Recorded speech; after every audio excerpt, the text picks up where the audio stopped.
fans, welcome into the Around the Horns podcast. It's your boy Tristan, your main man Mario, and it's Tuesday night, which means we are at one place and one place only, Mario, the official home of the Around the Horns podcast here at Fuel and Iron Food Hall. And let me tell you, new owners here at Fuel and Iron, from Wings on Wheels, the Smash Burger Bowl. If you haven't had it, get it. It may be my new pre-show routine. Wow, that good, huh? I mean, and I know usually you eat like rabbit food and vegetables. That's how you keep your physique. A smash burger doesn't seem really up your alley there. Kind of surprising. Yeah, well, I will do anything for our friends here at Fuel and Iron, and if that means pack on a little extra smash burger, your boy is down for it anytime. But we are here to talk more than just food, Mario. We're here to talk Pueblo Bulls hockey after another 3-game series. And to do that, we are bringing in the man that was on the bench for all 3 and doing a little bit more in one of those 2, but we'll talk about it. Bulls fans, give it up for our Period 1 guest, Dave Nelson. That's a good crowd. That's a good crowd tonight. Yeah, you're not used to this. You don't come and see us anymore. Dave-O, welcome back, man. How you been? Good. Obviously, good weekend of hockey for us. Excited to be back here on the pod tonight. To your point, had to take a couple nights off from joining you young fellows, but glad to be back. Good to be back to talking about a good weekend of hockey, and I think we'll start on the good side of things. You take 2 of 3 from a team right behind you in the standings, a team that also has kind of played to their best when they're in Pueblo in the Outliers. You were able to take a big victory from them Thursday, even bigger one Saturday. We'll talk about Friday later, but let's start about the good things. What went well? Yeah, obviously, credit to the guys. I think we had a good week of practice heading in, to another 3-game series. So it was a short week of practice. Important for us to turn and burn and get our minds in a positive factor coming off a huge weekend before as well too. And I think the nice thing for us was the fact that you look at the weekend before against Rock Springs, you're kind of able to kind of use the same message and same motto heading into a weekend against Utah. You had a team in Rock Springs right behind you in the standings, and obviously when we did our job, that weekend turned into a short week of preparation, which puts us in 3rd place there after a big weekend, and now you had Utah coming in and doing the same thing right behind us there. So it was easy transition from a message standpoint, and again, I think the guys did a really good job coming out Thursday night, getting the first one. Friday unfortunately didn't go our way, but it wasn't a lack of effort, any of that, just bounces kind of didn't go our way. And then obviously Saturday found a way to put the nail in the coffin and played really good hockey for 60 minutes and found a way to take a playoff series. And again, credit to Utah. They're a great team, good, well coached team there. And they're going to get their best every night as well too. And so let's talk about that short weekend, right? That quick turnaround, or the short week, I should say, with the quick turnaround. You guys, to me, I always feel like, okay, so we played a 3-game series. We have a couple days to prep. If any game was to be lost, I feel like that Thursday is kind of the, okay, we're tired, we're trying to catch up. We adjust Friday and Saturday and have a great weekend. But you had that loss sandwiched right in the middle. How hard or how easy is it to make those kind of adjustments on a 3-game weekend when you have that loss in the middle? Yeah, I think obviously you talk about the Thursday one for first and foremost, but that's probably the biggest one of the weekend, right? Like finding a way to your point on the short week in preparation, your body's tired, your mind's tired. We had the sickness going through the locker room as well too, so you were fighting that side of it. But the first one's huge and important for us to start the weekend off on the right foot. That was something that was a big talking point for us that week heading into Utah, because the weekend before we didn't get that first Thursday game against Rock Springs, right? So the Rock Springs, when you're down 0-1, you had to come back and fight and win a series there. Obviously this weekend you got game 1 and then gave it back game 2 and needed a good one game 3 to take it. So for us it was important just to focus early on and become ready to go Thursday and be in the driver's seat, I guess, heading into the weekend. So. And storylines be darned. Friday obviously was not the outcome you wanted. But I'm going to just ask a very frank question. Was that the most momentum you have ever seen shift in your favor, then immediately go away? And I'll call it what it is. I think it was probably something like I don't know, 56 minutes of the sloppiest hockey you've played all season, and then 3.5 of the best minutes of hockey you've played all season. Then a couple of calls don't go your way. You end up shorthanded late in that game. More than a couple. And then you end up coaching the team because you got a hothead to the left of you on the bench as well. But we love you, Coach. Just thanks for the extra words and the sticks over the glass there. How much does that momentum shifting in such a short period of time for you, and then having to take the reins over? How do you get the crowd out of your head? How do you get your boys focused back on the bench, and how do you fight for the last 5 minutes of that game? Yeah, I think obviously that was a wild game to begin with. It wasn't our best start. They came ready to go. We knew they were going to come with a better effort. Again, kind of highs and lows throughout, your point 56 minutes there. I thought we did a really good job of just kind of, fighting the battles that weren't going our way, and just trying to find a way to get to our game there. And then again, obviously there for 5 minutes it really went our way, and we were able to put the puck in the back of the net. And we talk about it all the time, but man, that place is rocking when things are going your way with the fan base and the energy they bring. And I think sometimes in the experience side of it, that's not the first time calls haven't gone our way in our own building, and some things have gotten maybe a little bit out of control. Again, I've been tossed from a few games myself, so again, Chris has had to handle the same thing that I handled. But again, it's nothing. Same, bro. It's nothing that again him or I haven't been able to experience before with one another. Again, we prepare our game plan. He knows the game plan. I know the game plan. Vice versa. We communicate really well on the bench. So again, in those moments, whether it's him or I, we have a plan in place of how we want to attack it.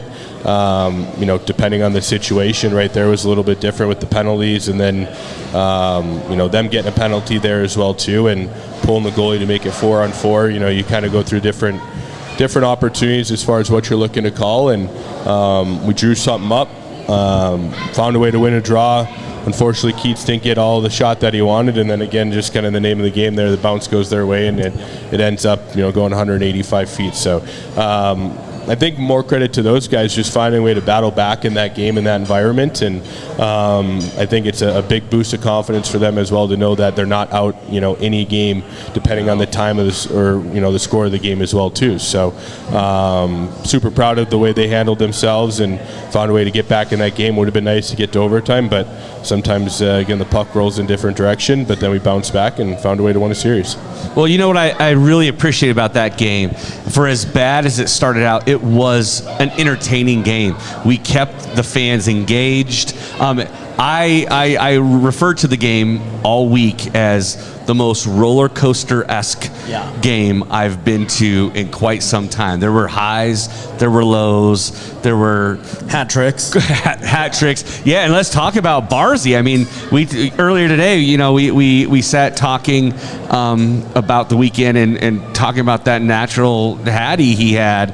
How awesome was that? And for me, I felt very disappointed because, we love giving out those stars of the game. And to me, no matter who would have pulled out the win, that guy was the first star of the night, and he got robbed from that. I don't know, from a player perspective, when you put on that kind of performance and you come up short, when you really, not to get into too much trouble, but, I personally felt at one point they just didn't, the refs didn't want us to win. It seemed like there was some really frustrating calls being put out there as well. And what a bummer for such a stellar performance. Yeah. Obviously, again, we did talk about it earlier. Natural hat trick, 3 different ways.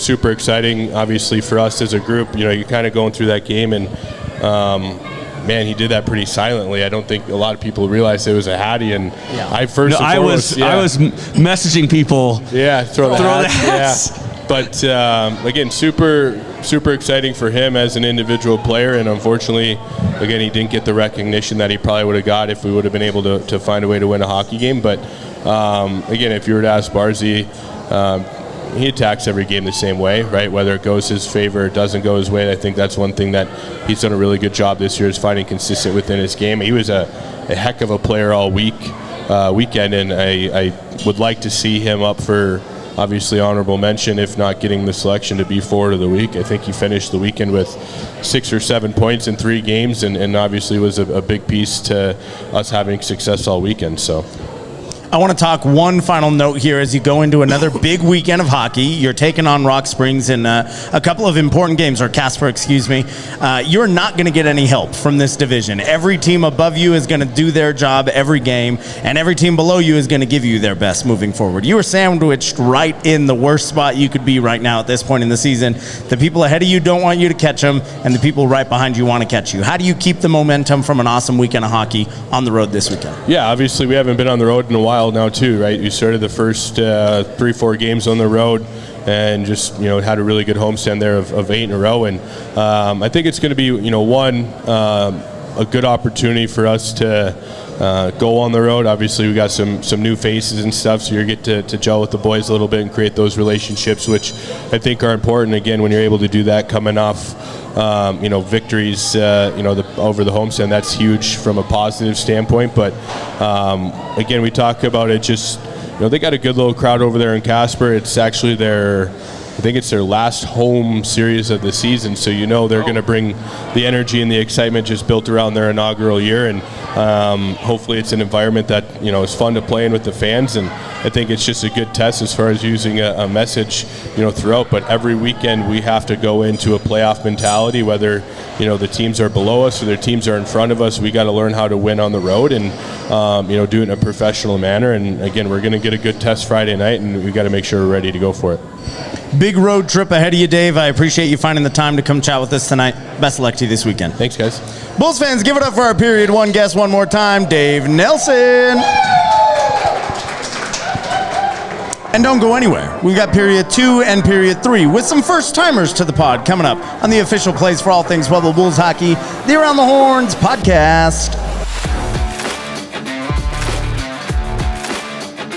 Bulls fans, welcome back to the Around the Horns podcast, Period 2 time, and we are bringing in a new first-timer to the pod. And you may have seen him over the last couple of weekends joining us finally on the podcast. Bulls fans, can we get a little bit of love for our Period 2 guest, Adam Brown?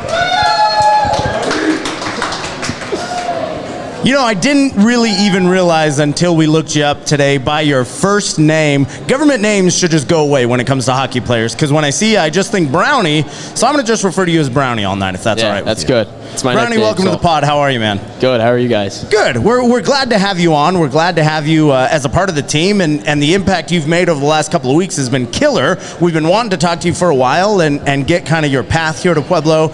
So talk about how you became a Bull. What did the season look like for you before you got here? I started in Lone Star in the Knoll, and then got cut from there and went to Idaho, and then I got traded right before Christmas, about a week before Christmas, to Pueblo. And your time in Pueblo has been how so far for you? It's unreal. I love the guys. Great billet. Jules. Shout out Jules. Great billet back there. She could not care less about you. That was she's not her even thing. looking She's over busy here. having other conversations. She wants to hear what other people have to say than Brownie. Shout out Brent. Yeah, Brent's the real one. Look at him. He's like I've never seen that man smile so broadly as he is right now. He's got a beer in hand and he's just loving it. Oh, yeah. Loving it. Brownie, we got to ask about the impact on the ice, too. You've joined a defensive core that has just been nails all season. This unit is one of the best we've ever seen, one of the best in the Mountain Division, and you guys continued to put on a performance this weekend. How do you feel like you've blended into this really diverse group of talents, and what do you think it is you bring most to the team? Yeah, really good. Like, we have a really good decor with, we're really physical. We have skill. I haven't really put up the points I wanted to, but we're winning, and that's all I really care about. So, whatever. But So, tell us a little bit about your history, not just where you came from originally, but where you're from. Your hockey experience. I'm from Lincoln, Nebraska. I played for Lehigh. It's like a Lincoln Youth Association growing up. It's not the best hockey, but I played high school there for the Lincoln Junior Stars through my junior year. And then we had a Lincoln AAA team, and I actually called the coach, and I was like, wondering if they had any spots, and they had one spot left, a defenseman. So then I was like, well, I might as well give it a shot, and I did pretty well. So I was like, I'll continue, see what happens. So now I'm here. So joining the team midway through the season obviously is a little bit of a different feeling. This team is really tight knit. A lot of good guys on the team. A couple of personalities. One just rolled up to the front row. But who do you feel like kind of brought you in with open arms? Who kind of showed you the Pueblo way right off the bat? Really like everybody. Like everyone's best friends here. Like it's probably the most tight knit team I've been on. Everyone's best friends. Like everyone gets along. I love it. Way better than Idaho. That's for sure. We're not going to touch that one with a 10-foot pole. We'll leave that tater right off to the side there. But I also want to ask you about your play this year. Has obviously been what that defensive core needed. You talked about wanting to score a little bit more. You got plenty of scoring defensemen, so you just have to tailor what it is you're bringing to the ice every night. So how do you find kind of your training has changed, what you're working on to improve on the ice? I'd say the thing I worked on most of the season is like reading rushes, picking up rushes, 3-on-2s, 4-on-2s, whatever. And I mean, like my plus minus has been pretty good, and just work on like having a good stick in the zone, breaking passes up. Like I feel like I'm a pretty good skater, so like my feet, I usually just use my footwork, and been trying to just really play really good defense because I used to be a forward, so. Had to work on the defense skills a little bit last year. We have a few of those this year. Do you and Stewie sit around and commiserate about the good old days? Me and Stu, we get along pretty well. So let me ask you. There's a lot of shifting and trying new things out on the team. Is there a particular person you like being paired up with? Is there different situational things happening on the ice that you're like, ooh, this is who I want to be, paired up with? I really like playing with Nikita. I like playing with any other guys, but me and Stu, we've been joking recently. Like we get mad at each other around the same line chart, like for practice and stuff. But probably Stuart, like last week against Rock Springs, we somehow ended up on the 2-on-0 together. Okay, Never thought that would happen. We didn't score, but. Let me just ask you a question on that. When you're playing defense with Stewie, how good has yours and Simon's connection become? Because I think the more you look over to your left, you probably see Simon more there than you see Stewie. Yeah, I've been hearing that's the case. Stuart, he gets down a lot. Chris actually gets on him sometimes for being net front, tipping pucks, and staying down there, you're not getting back up. But big body, though. I understand the reasoning on his part, but it sometimes makes us a little nervous, not going to lie. Now, talk about the safety valve behind you two. Obviously, two of the best goalies in the Mountain Division. One of them an all-star representing you a couple of weeks ago.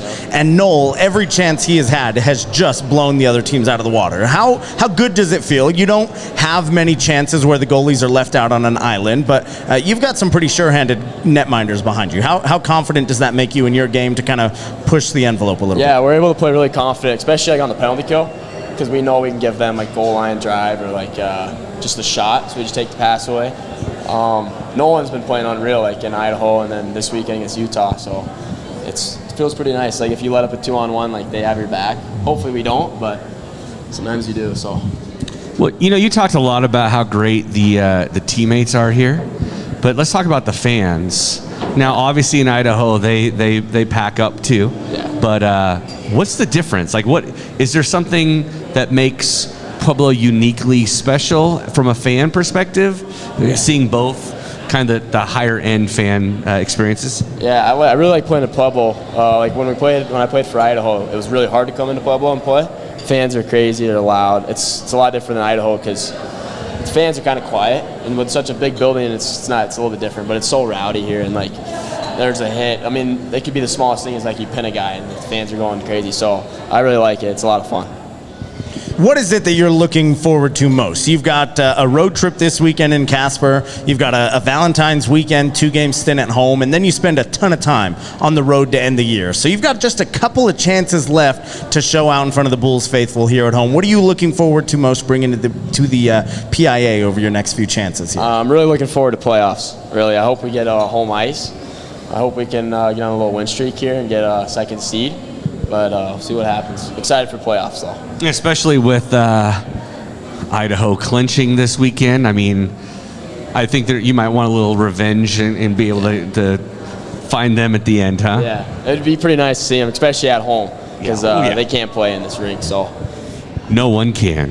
Yeah. Well, we can. I think we should clear the air there. Mario is not talking badly about the boys. Can. We can do it. Brownie, now we're going to go a little more rapid fire. We do this with all the guys, but staying on the defensive side of things, you have a ton of guys that like to shoot the puck. Who's got the best shot from the blue line on this year's squad? Ooh. I got to go. I mean, I've only been here for like a month and a half, but right now I got to go MJ just because it's 2 goals in Idaho that are pretty nasty just in the slot. So probably MJ. Yeah. We love the MJ love. Let's talk about the worst shot from the blue line now. We gotta go Trevor Stewart when he looks me off D to D and he's sauced one in the shin pads. But I did the same thing this weekend. And actually we were on the ice for a goal. So Stewart kind of just gave me a look. We have this look we give each other when we have a bad shift, and he looked at me and was just like blank. So we actually have a new thing. We stick our tongues out at each other. So that way, because he gets mad, he's like, "What'd I do wrong that shift?" So, whatever. Then you can talk about it on the bench. That's good. Yeah. Maybe when we have a bad period here, Mario, we'll just stick our tongues out at each other and talk about it after. Kidding. Brownie, let's also talk about the most sure-handed defenseman. You not only are a unit capable of producing offense, but guys get back. Guys have great sticks in position to break up offensive opportunities. Hof is a guy that many have referred to as the most well-rounded defenseman, but just sheer defensive defenseman. Who's the best one? Yeah, I got to go Will Hofer. He just eats pucks on the kill, and yeah, he's definitely probably the most defensive defenseman. And he always seems to know where the puck is going to be. Yeah. Like his positioning is always fantastic. I harp on that all the time in the best way possible. Now I think the one that hurts the most for any other D-man watching this one, you guys do a pretty good job of establishing the zone and knocking people into the boards, but who is this year's softest hitter? On the whole team? Cool. Definitely not Hunter Bill. He gets that stick swinging around. He's pretty scary. But softest. Ooh. I got to go probably Schmitty, to be honest. He's here. He's right there. I know it's one guy I haven't been hit in practice, and he'll come up to me and be like, "Brownie, you want to go?" And he knows he doesn't want it, so. Also, probably the only person I've ever seen take out teeth celebrating on the board for the fans. That was wild. Still have yet to bring that up, but one of these days. Brownie, we're done with you. Thanks for taking the gauntlet here. Thanks for finding time on a Tuesday night to come hang out with us. Best of luck to you on the road this weekend. Awesome. Thanks for having me. Go Bulls. Bulls fans, give it up for our Period 2 guest, Adam Brown. And now you can't go anywhere because we got a Period 3 guest with one of the newest Bulls joining us here on the official place for all things Pueblo Bulls hockey, the Around the Horns podcast. Bulls fans, welcome back to the Around the Horns podcast, Period 3 time. And looking in between the Mario and Tristan duo, you'll see a new face that if you were not at the PIA and Event Center this weekend, you may not have seen. And you probably didn't because he had the visor covering it up. But now you get to see him for the first time. Bulls fans, give some love for our Period 3 guest, Jack Mackenzie. Hey guys, how you doing? Jack Mac, welcome to the show. J-Mac, Mac, whatever you go by, welcome to the show. How are you, man? Good, I'm feeling good, feeling great. Thanks for having me. We're glad to have you on the pod here. Welcome to Fuel and Iron on a Tuesday night. Place is always buzzing for the boys. A great crowd here, talking about a great weekend of hockey. You're first at home with the boys. Talk about that transition. How quickly did you find yourself realigning your game and your entire schedule to be a Pueblo Bull, and what's that transition been like? Yeah, it was pretty crazy. Got the call to come up to Pueblo, and I was on a plane the same day actually, and then had one practice with the guys, and I mean they're all great and really welcoming. And then next thing you know, I'm playing a home game, and it was awesome. Like I've never been in an environment like that, so it was pretty electric. What does that path look like? Where did you come from? Where did you play your hockey before playing in juniors, and how you like Pueblo so far? Yeah, so my dad, I actually started playing hockey because of him. He's from Toronto, so I'm half Canadian, and so yeah, we have family there, and he played his whole life. He got drafted by the Blues and then just played like minors his whole career, and then he kind of got me into it. Like I'm from Indiana, so hockey's not great there, and kind of grew up playing AAA, and then I was like, all right, my dad's just gonna coach me for high school, so I played a year of that, and then it was my junior year, and I was like, all right, it's time to go away from home. So I moved up to Canada, lived with my aunt, played AAA there. And then last year I played for Carolina and Premier, and then this year I was back up in Canada playing Junior A there. So yeah, it's kind of been all over. Doesn't suck to get dropped into the heart of Pueblo in the middle of a playoff race and then dropped on a line with two of the most explosive players in the NCDC. What was that like? How did you find yourself trying to keep up with two of the fastest skaters on the squad? How easy was it to understand Belarusian? I'm sure you pulled out Duolingo when you got here. Yeah, we obviously have a little bit of language barrier, but it was all good. Like, we snapped it around, so we felt pretty confident, and we played pretty well too. Like, they're obviously great players and probably the best players I've played with. So, I mean, it was a lot of fun, and we played well too. So it was good. Now, I only am asking because he's here in the front row, and we were just asking him the same question a couple of weeks ago. Did Quinn try to fight you for a spot on the line back with the Twins? Because you're guaranteed like 3 apples a weekend with him. Yeah, no. At least. No, Quinn's been great. Like, he picked me up from the airport actually, so like, shout out to him. But no, we've been good. So yeah. Who on this year's team maybe surprised you most? I think obviously the boys are playing at a really high level right now. The team is clicking, and you've got a bunch of team dynamics. But personally, when you hit the ice, who was doing things you didn't think NCDC players were really capable of, and what is it that maybe caught you most by surprise? I don't really know. Like, no one really like caught me off guard, but like, I knew the Twins are obviously great players. Like, I played against them last year, so I had a first hand against them. So like, but it's just great playing with them. Like, it's so much easier when you're like moving the puck and guys can like actually play with you. So like, it's good. All right, J Mac, I want you to sell yourself a little bit here.